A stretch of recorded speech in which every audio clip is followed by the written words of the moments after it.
పెళ్లి చేసుకోక శుభాకాంక్షలందజేయమా మిత్రమా.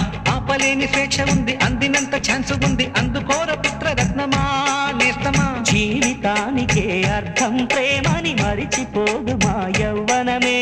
ప్రేమ అన్నదే సర్వం కాదని చాటుతుంది మా అనుభవమే. చిలిపి వయసు